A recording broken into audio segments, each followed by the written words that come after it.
You are watching or listening to EDPS Talks, an exclusive series produced by the European Data Protection Supervisor as part of its initiatives to celebrate the institution's 20 years of protecting personal data. EDPS Talks aims to gather leading voices from all around the world to share their unique perspectives on data protection and privacy and how these shape their respective fields. In today's talk, it is an honour to discuss these fundamental rights with our exceptional guest, the President of the Republic of Slovenia, Her Excellency Dr. Nataša Pirc Musar. Before becoming the first female President of Slovenia, Dr. Nataša Pirc Musar had already carved out a multifaceted career with too many remarkable accomplishments to name. From being a media professional for more than 14 years to Vice President and President of the Joint Supervisory Body of Europol, the EU's law enforcement agency, to ensure that people's rights are not violated when their personal data is processed by Europol.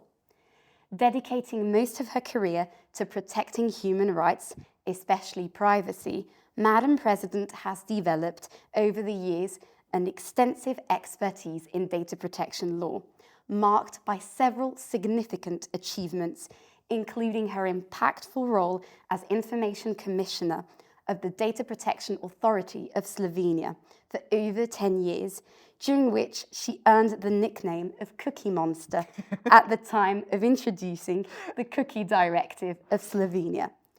Madam President, thank you for hosting us here in the halls of the Presidential Palace of Ljubljana in Slovenia.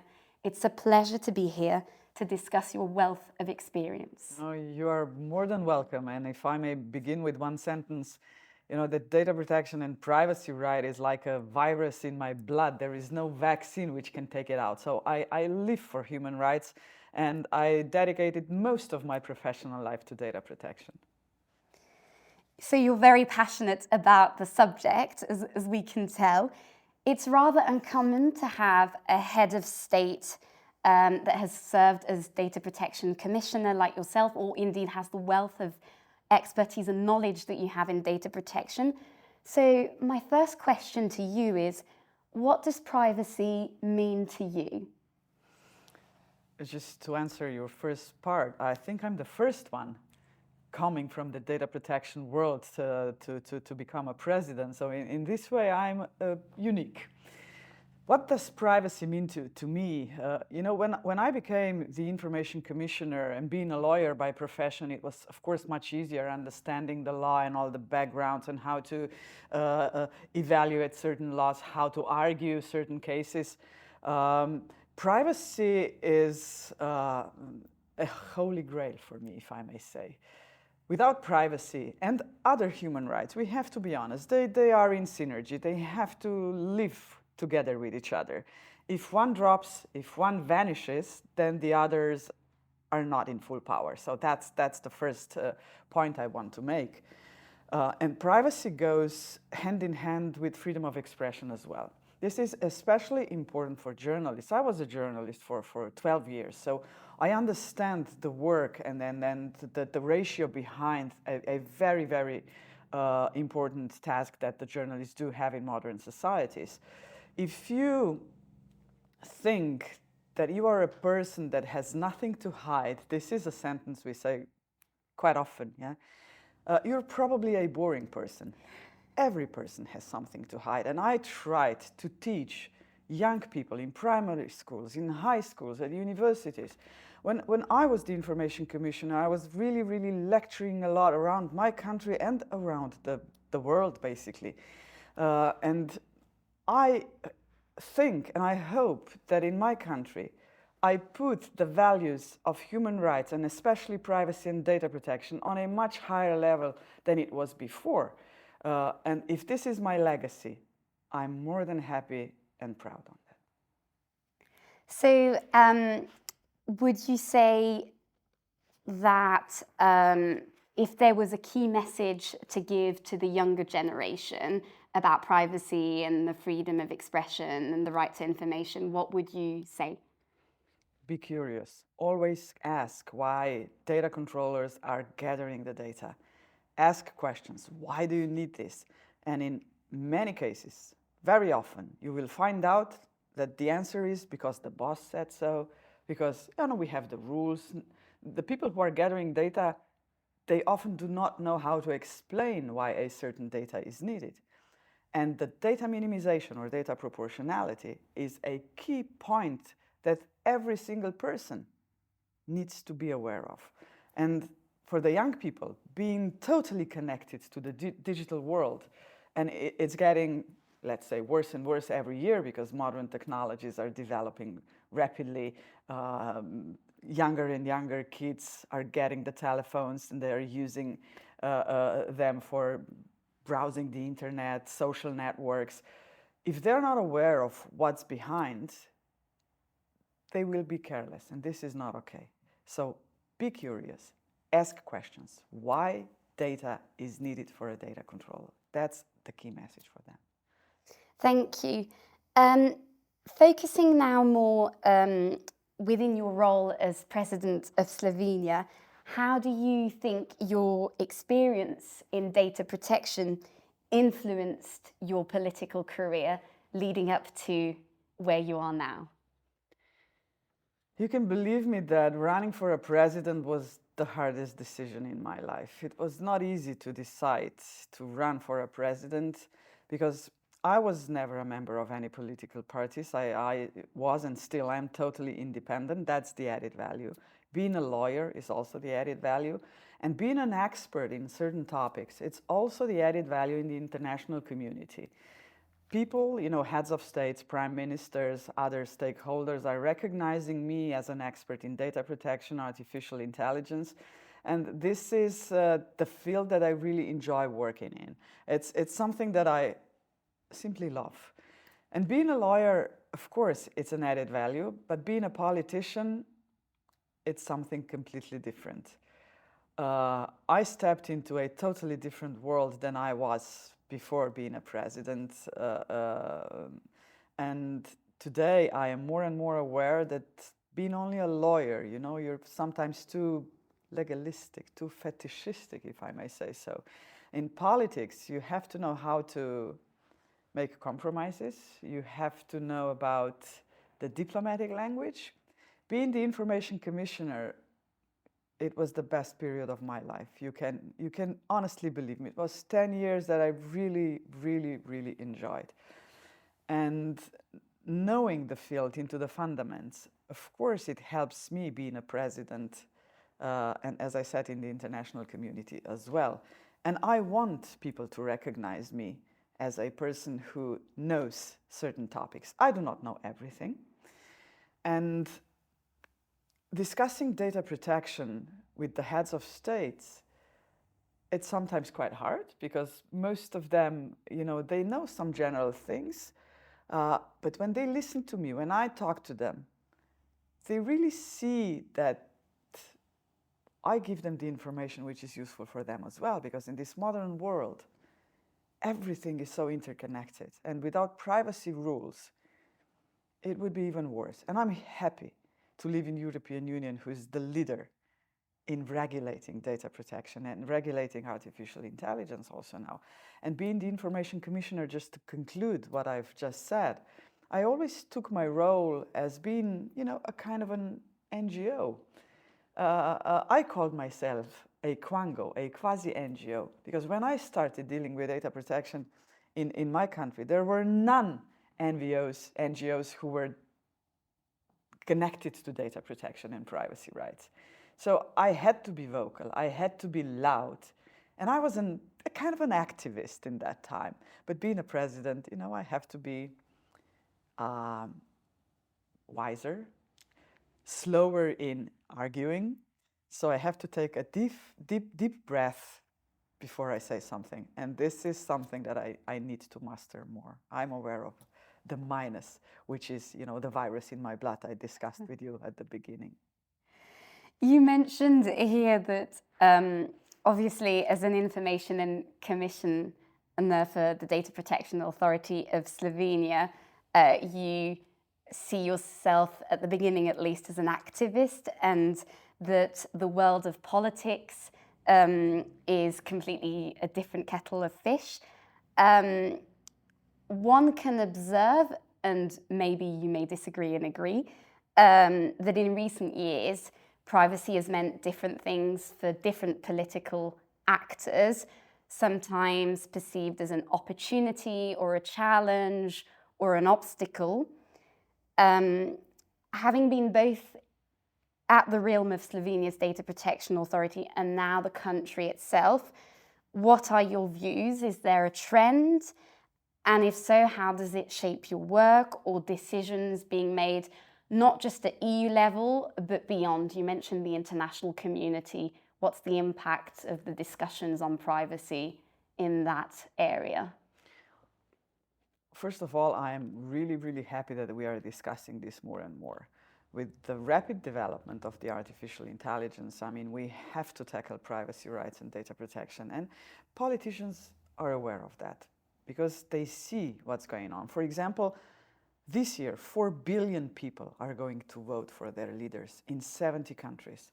And we are seeing how modern technologies are influencing the electoral body. And this is something that we all have to be very cautious about, even sometimes afraid of. You see how deepfake technologies are getting better and better. For example, I just read an article that deepfake technologies were used in Pakistan, in Indonesia. You probably know the case from Slovakia at the recent parliamentary elections. So we do discuss this. But I have to tell you something. When I was the Information Commissioner, I served under 3 different governments. And whenever you have leaders in power, they tend to gather as much data as possible because the information is gold. It's the oil of modern society. And if the governments know a lot about the people, you know, they think that they could be more powerful. And that is the case. When they are pushed into the opposition, they talk completely different. They fight for privay, they fight for data protection. And I, as a president, you know, want to be vocal about the laws which are invading people's privacy. And as a president, of course, I am recognized also as an expert in this field. In Slovenia, we do not have a presidential democracy. We have parliamentary democracy. So the presidents, we have more protocol role, but I am aware of one really very important thing. It's the power of words that it matters. And if you do know the subject, if you do know the topics, the power of word is much stronger. And this is the field that I work in, and I want to continue that way. So be vocal about the things that matter. And privacy is definitely one of them. As president of Slovenia, you mentioned that your objective is to be the voice of technology, tech companies, and the users on the other side to ensure, as you said, synergy between these groups and to have products that are privacy friendly and human rights centric. You touched upon artificial intelligence and fake images, sometimes created with AI. What is your perspectives on technological developments like AI? What are the challenges and risks for our democracies? Are you optimistic or pessimistic in this regard? Sometimes optimistic, sometimes pessimistic. It's a challenging world. And there is one thing we have to always bear in mind. When the digital technologies are developing, they can always be used for bad things as well. So when there is an action in digital world curving to, you know, a bad side of it, the reaction is needed, a fast one. And if we just go a little bit back to the history, you know, when GDPR was in the process of enacting, and it was adopted in 2018, you know, the GDPR was the word of 2018. Everybody was, you know, oh, what's this regulation going to bring to companies, to people? And at that time, you probably know the numbers, that there were 3,999 amendments put into the GDPR draft. And that's the world record, still holds today. When we discuss artificial intelligence today, we see that even big high-tech companies are asking for regulation. When GDPR was in process of enacting, they were, lobbyists all around Brussels to minimize the strength of the GDPR. But today, we see that also the high-tech companies are aware of what AI can bring to society. And if we do not regulate it, nothing good will happen at the end. And again, I am happy that European Union is the leader. And I think that they took the right approach, the so-called gradual approach. We have to ask ourselves, the leaders we have to ask ourselves, the society needs to ask itself, which artificial intelligence is to be given to the public with no regulation at all? That's step one. Some artificial intelligence products are totally harmless. Yeah? And then step two and step three, which artificial technologies should be regulated and heavily supervised? And then the third step, which is the most important one, which artificial intelligence is not to be developed? And when we discuss automated weapons, for example, that's no, no, no, and no if you ask me. And if you ask me, we can also not allow to use artificial intelligence in open public spaces to profile people. That's an absolute no. So, and I think that the position of European Union is quite clear on that. And I'm happy that other countries around the globe, not only inside European Union, are following our path. The Council of Europe is also helping in this regard, because the conventions which are adopted in the Council of Europe can be, then transferred to other countries like Australia, New Zealand, Argentina. When we discuss the Convention 108, there are a lot of parties outside of Europe which signed, the Convention 108 and 108 plus.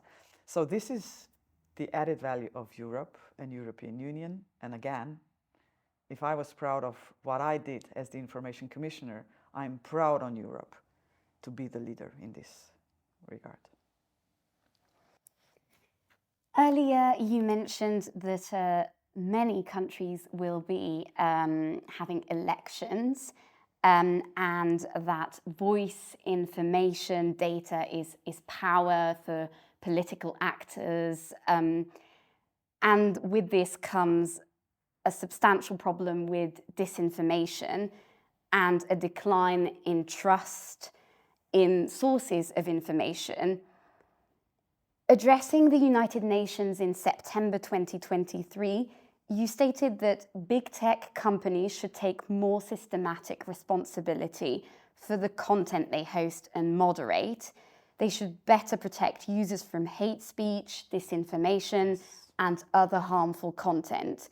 What is unacceptable offline should not be acceptable online. With your background as journalist, and perhaps drawing also on your experience as president of the Slovenian Anti-Hate Speech Council online, how can we ensure that online standards mirror those observed in the offline world? Is it still possible? If you ask me, this is one of the hardest tasks, jobs that the modern society needs to tackle. It's not easy. And high-tech companies are not really very helpful in this regard. I would just like to mention social networks. I dedicated some of my time to fight disinformation. And, I said in this interview, action and then reaction. Disinformation is produced with artificial intelligence. That's the fact. We know that. Even the two of us, if we go to ChatGPT and now many other tools, and just say, write me a story about this guy and put some bad words into this article, you will get it in a couple of seconds. And it's easy to put it online. And I think that we have to use artificial intelligence to fight disinformation as well. Disinformation is the biggest threat to democracies nowadays. Do you know the case about Jorge Group? Have you ever heard about that? That's a group in Israel established by one Israeli high-tech guy who is selling his services to the states, and the states are buying the services, especially before the election time. This guy has 30,000 bots under his power with real photos, real bank accounts. And what we saw in Cambridge Analytica and other cases, this guy has learned from that a lot. And investigative journalists infiltrated into this Jorge group, pretending to be buyers of the services of this group. And they recorded the talk to this guy secretly. And he said that in the last 3 years, he had 33 clients, the states, and that he was successful in 27 times. You know, that subliminal influence of this information to people who are using social networks is really, really dangerous. And if we are not going to use artificial intelligence to fight this, then we are losing the battles and we are going to lose the war at the end. That's for sure. And I try to persuade the United Nations, the countries around the globe, that we have to do this. European Union is now developing a tool for, recognizing the disinformation. With the artificial intelligence experts in Slovenia, I am now in the progress to develop a tool for journalists, how they can recognize disinformation. And I really do hope that this is, the start of something good, and it's an example how to fight disinformation. We have to tackle this. But I would like to assent one more thing. If we try to fight disinformation on a high level, we need to persuade the gatekeepers to let us gather the information from social networks to implement the AI tools into that. But today, you know what's going on?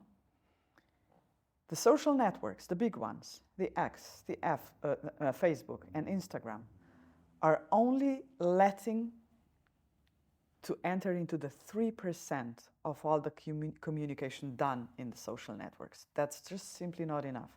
And even for this 3%, you have to pay a certain amount of money. Okay, I understand this part. But 3% is just simply not enough, because 97% of all the content is not evaluated. The science cannot enter to 97% of all the communication. If they're going to continue with this model, they will have to do more to fight disinformation and hate speech as well. Are they doing enough? If you ask me, the answer is no. Public awareness, as you mentioned at the beginning of our conversation, is key to educating citizens on their digital rights and the importance of safeguarding their privacy. What is your message to future generations? How do you communicate to citizens about privacy and data protection? As president, I know you carried out many actions as Information Commissioner. What's changed now that you're president? In the beginnings of GDPR and data protection laws around the globe, and especially in European Union, there was a lot of debate whether this is necessary or not. Today, this is not a question anymore. We all know that it is necessary to have regulation.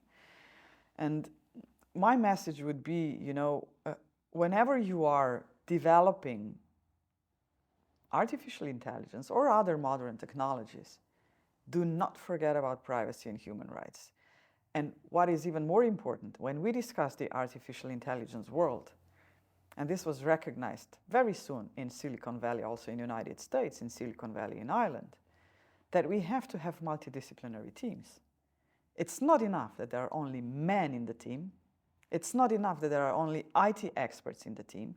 You have to have anthropologists, sociologists, lawyers, men, women, different nationalities, different races, different religions.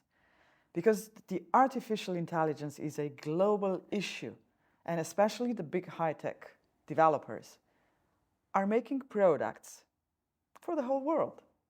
And one more thing that I would like to stress. The big high-tech companies are going to make products which are commercial products. So they want to sell the products. And if we want to use artificial intelligence to help democracies, to fight disinformation and hate speech, countries need to invest into this because, the companies will not. This is not commercially interesting. And one of my biggest wishes and tasks when I travel around the globe is to persuade the governments that they need to invest into fight against bad things which are happening in our modern society and in our modern digital world. So the countries and the heads of states and prime ministers, we all need to be aware that commercial high-tech companies are not going to help us. To wrap up, and as it seems that we are at a pivotal moment, especially with AI, as you alluded to in our conversation, what do you think will be the biggest challenge or challenges for consolidated democracies in the next 20 years? Well, in this crazy world we are in right now, I do not have a magic wand to solve the puzzles. Nobody does. And I don't have a magic ball to see and predict the future. But I do know one fact. It's not going to be easy.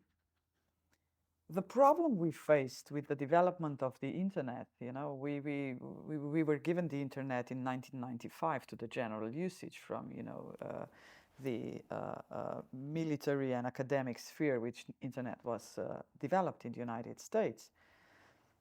And still today, this is my fear being a lawyer, and still today we do not have the global law of the net. That's the problem. If you do have safe islands somewhere where there is no respect for human rights and the rules which are helping the society to develop, then there will always be a problem. My wish and my secret dream is that we would finally achieve enough wisdom and knowledge to enact a global law of the artificial intelligence, the global law of the net. You know that we have pirates in the open sea, so I can make a comparison. It took 20 years for the experts of the law of the sea to adopt it. From 1995 until today, we still do not have a global law of modern technologies. And I think with the development of artificial intelligence, it's about time that we start thinking about it. Because if every single country in the world is not going to respect the same rules, we will have Houston, we'll have a problem. Thank you so much, Madam President. On that profound note, this concludes our very special conversation with the President of Slovenia here in the presidential halls of Ljubljana in Slovenia. In this talk, you shared with us how your career in data protection influences and informs your role as president. Our discussion also touched upon the many challenges and opportunities that technological developments may bring and what the digital landscape may look like in the future. You shared with us your wish on a global law for AI and other technologies. Thank you also to our listeners from wherever you are for tuning into the EDPS's 20 Talks series. You can watch or listen to this talk as well as others on our YouTube and PeerTube platforms or on Spotify at EDPS On Air. Make sure to also follow the EDPS's social media channels to stay up to date with all of the EDPS's actions marking its 20th anniversary. Thank you, Madam President, once again, and I'm Julia Hodder on behalf of the EDPS. Thank you.